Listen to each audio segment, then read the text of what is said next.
Well, welcome to the City Rev Life podcast. Wherever you are listening, however you're listening or watching, we're so glad that you are. My name is Pastor Justin. I'm here with Pastor Roby, and we're here to hopefully have a conversation that's going to breathe some hope into your life.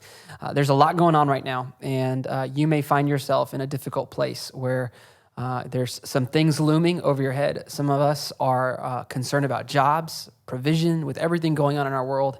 And so we're going to have a conversation that's hopefully going to give you something to hold on to that's helpful. So, Roby, how would you just kind of set up our time today? So in this episode, we're talking about how do we comfort each other in hard times. And so, no matter what, almost everybody is affected by this. I got a text message checking in with someone recently, or I was checking in with someone. I said, "Hey man, how you doing with all that's going on?" And his text back was, "Oh, it's so hard. I can't watch any sports right now." And so I was like, he needs comfort. He does need comfort because of the lack of sports. And I think he was just kidding. But in some capacity, we're all struggling, whether small things or large Finding things. toilet paper. Finding toilet paper. That the struggle is real with that one. And but also being concerned. I mean, what's going to happen to the economy and all this stuff? And so we're coming across. It's not only dealing with our own struggles, but let's be ready for how we comfort each other when we go through hard times. And so this is helpful for any time through life, but this is also helpful for this present moment that we're in. How do we comfort each other when we're going through hard times? And so there's some very helpful things in the scripture that are directed towards this. And we want you, church, we want us, for you who you're listening, you're watching, we want you to be ready to know how to comfort. That is one of the key things that we do as Christians in our city when there's times of need. Awesome. Well, where do you want to take us in Scripture that you feel like really speaks to that? Yep, I think one of my favorite passages for this is in John 11. So we're going to jump into John chapter 11. And let me just give the backstory to this. One of the good friends of Jesus is this family, Lazarus and Martha and Mary. They're all siblings. Jesus knows these siblings well. He spent a lot of time with Mary and Martha and Lazarus. And we're picking up this story where Jesus had gotten word from Mary and Martha, "Lazarus, your friend, he's sick. Please come quickly," because obviously they know Jesus can heal the sick. And what's so curious, and it's hard to understand until you see the whole story, but Jesus does not go very quickly. He actually waits before he goes, and it turns out that Lazarus dies. And then Jesus shows up in Bethany, where Mary, Martha, and Lazarus are from, to find everyone grieving over Lazarus having died. Yeah, Jesus purposely chooses to wait. Intentionally. With his timing. Okay, so let's get into the story then. Where are we going to pick up? So we're going to pick this up in verse 21. And here's what we're going to see. He handles Martha and Mary very differently. They are two different personalities. And it helps us understand sometimes people are needing different things when they're going through a hard time. And so we've got to be ready to respond to what their real need is. And so we're going to look at his approach to Martha and then look at his approach to Mary. And then it's going to be on us to discern where someone is at and whether to kind of apply the approach to a Martha or to a Mary. So that's good. Justin, why don't you just go ahead and read verses 21 through 27. John 11, 21 through 27. All right, John 11, 21 through 27. Here's what it says. Martha said to Jesus, "Lord, if you had been here, my brother would not have died. But even now I know that whatever you ask from God, God will give you." Jesus said to her, "Your brother will rise again." Martha said to him, "I know he'll rise again in the resurrection on the last day." Jesus said to her, "I am the resurrection and the life. Whoever believes in me, though he die, yet shall he live. And everyone who lives and believes in me shall never die. Do you believe this?" She said to him, "Yes, Lord. I believe that you are the Christ, the Son of God, who is coming into the world." Yeah, so here we have Jesus approaches Bethany, and I want you just to be very dialed in on this. Martha says, "Lord, if you had been here, my brother would not have died." Now just remember that phrase, because that's going to come up again when he deals with Mary. Okay, so Martha comes to Jesus, and she's frustrated. I mean, she's hurting that Jesus didn't come quickly. She's grieving, but she's frustrated with Jesus. Jesus, why didn't you come here? Why weren't you here earlier? I've got these questions that I'm struggling with. So she poses this: if you had been here, he would not have died. And I want you to see what Jesus addresses here with Martha. He's giving her truth. Because she's struggling. There's some cognitive questions. And if you know kind of Mary and Martha and how it plays out in the Gospels, this kind of fits her personality. She's struggling with truth. And so Jesus very graciously gives her the truth and is going to start answering her question. So he's giving her truth, but specifically, he's giving her the truth of who he is. Yeah. That is the specific With truth. a powerful statement. Yes. Yeah, the statement is, I am the resurrection and the life. And so he's giving her that truth about who Jesus is. And there are times, I don't know if you've ever had this experience, Justin, I'm sure you have, where when someone is needing, the type of comfort they need is truth. They actually have legitimate questions that they need answered at various times. You ever had an experience like that you've walked into? Yeah, no doubt. I'm like this. This is my personality type. Oftentimes, I can get lost in my thoughts, up in my head, and what I need oftentimes is just a reminder of what is true, of what is right, what is from the Lord. And so I, in so many ways, can relate to her in this story. Yeah, so you might come up, let's just make it present for right now. You might have a friend who is struggling financially. Maybe they've just lost their job, or maybe where the economy's at has really hurt them, and they're saying, I just don't understand, why is God doing this? When they ask that question, sometimes what they need in that moment, sometimes they're asking that and they are a Martha. They actually need truth. They're actually wrestling cognitively. They're wondering how this makes sense with God. And so this is instructive. A lot of times Christians make the mistake of trying to answer for God. Well, maybe God is making the economy do this because of this. Maybe he's causing you to get sick because of this. Right. And that's not how Jesus answers here. He does give an answer, but he gives an answer with who, which is the exact same thing. That is the same thing that happens in the book of Job, where Job's going through all the things he's struggling with. But his friends are saying, well, maybe God's doing this, or maybe God's punishing you, or maybe God's doing this, maybe God's doing this. And the answer at the end of the book of Job isn't just simply God saying, this is who I am. So if someone's struggling cognitively like Martha, that's what's behind their question. Basically, the answer is, I don't know why God is doing this, but I know who God is. And then we talk through who God is. That's good. So I'm hearing you say, offer truth, come back to the scripture of who God is, but let's not try and speak on behalf of God. Yes. And try and make sense of everything that's taking place and say, well, here's what's really happening, or what's trying to take place here. Yeah, and Christians sometimes do that. They try and provide, they're speaking on behalf of God. They're trying to guess what God is up to. That's not our role. That's foolishness.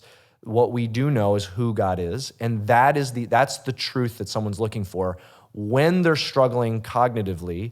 But sometimes that's not what people need. Sometimes people don't need truth, and you'll see that Jesus takes a different approach with Mary. So, Justin, why don't you read 32 through 35? So Jesus has seen Martha, he's talked with her, now he's going to run into Mary, 32 through 35. Let's read that part.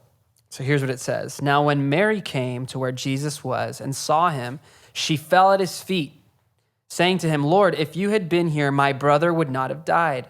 When Jesus saw her weeping, and the Jews who had come with her also weeping, he was deeply moved in his spirit and greatly troubled. And he said, where have you laid him? They said to him, Lord, come and see. Jesus wept. So the Jews said, see how he loved him. But some of them said, could not he who opened the eyes of the blind man also have kept this man from dying?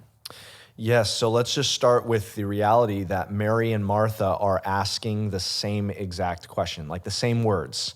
Martha says, if you had been here, my brother would not have died. Mary says the exact same thing. Wording. Same wording, exactly. Obviously, they've talked about it. And so this is what's so instructive, because Jesus treats Mary differently than he treats Martha.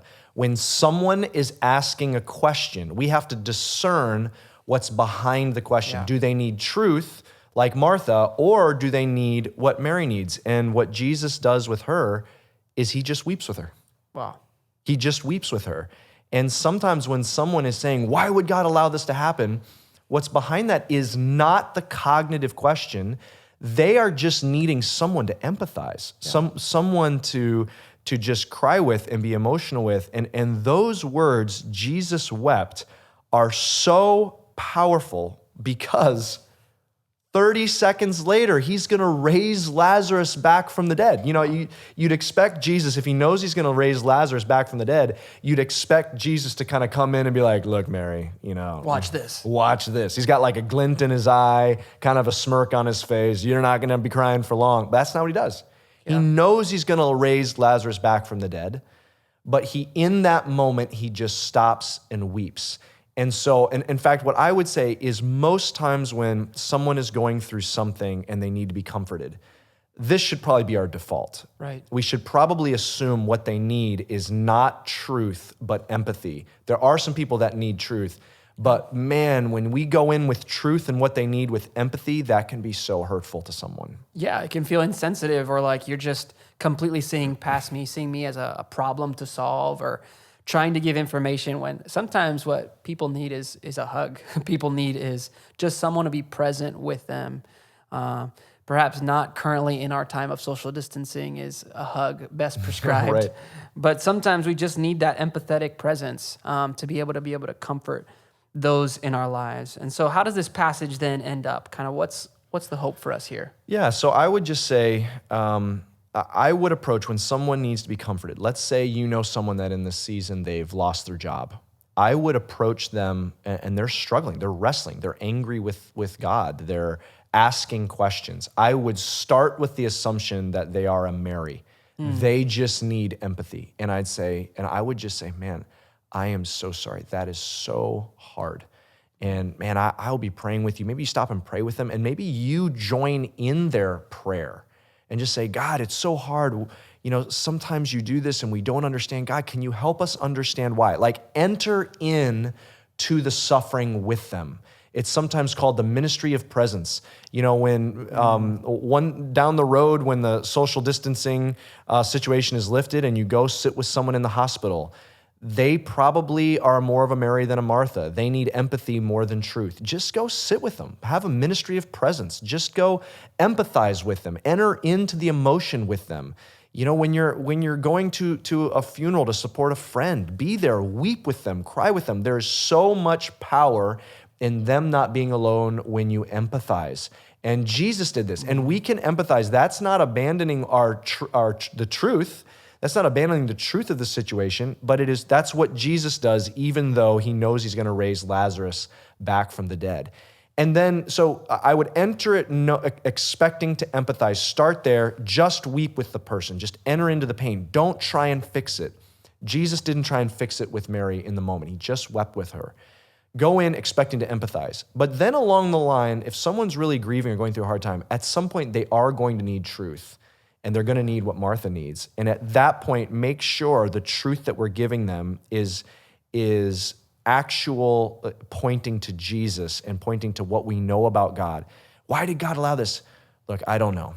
But here's what we do know. We know that God is in control and he loves you and he's for you. And so let's just dig in and trust that together. Let's look up some passages that talk about this and just hold on to that together. And so I would just say, we need to make sure that we're discerning, does the person need empathy or truth? Because man, when someone needs empathy and you just come in with well, God's in control, man, that's not really loving.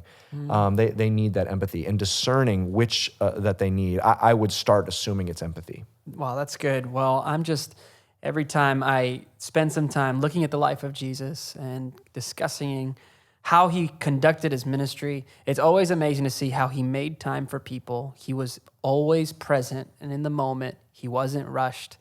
And right then and there with these two individuals, he was able to minister to them in a powerful way as a source of strength. And this is ultimately who we have on our side. And so any last thoughts before we wrap up? Yeah, last thoughts would be, if you are listening or watching this episode, maybe you're the one that needs comfort. And so you're not alone. There are all of us in one way or another are sorting through this, and want you to know that you're surrounded by a church family that loves you and is journeying with you on this. You're not alone, and you don't need to be alone. And also maybe you're the one watching this and you're like, I'm needing the truth right now. Well, the same Jesus that rose Lazarus out of the tomb is the same Jesus who says he is with you and he's for you and he's going to turn this around for our good. It's hard to believe that when we're in these moments, but that is the truth. That truth has not changed. It's the same yesterday, today, and forever. That's good. Well, church, we are called to comfort one another. That's a part of our calling from Jesus as the church. Let's seize this season to be that presence, to be shoulders to lean on, even with our devices from a distance. But let's be present. Let's stay connected and communicate. So glad that you spent this time with us, and we look forward to seeing you on our next episode of the City Rev Life podcast. Thank you for joining us on City Rev Life. You can subscribe to this podcast, rate and review wherever you're listening to this. And we love it when you share it with your friends on social media. For more videos and content, go ahead and check us out at cityrev.org/podcast or download our City Rev Church app. Have a great day.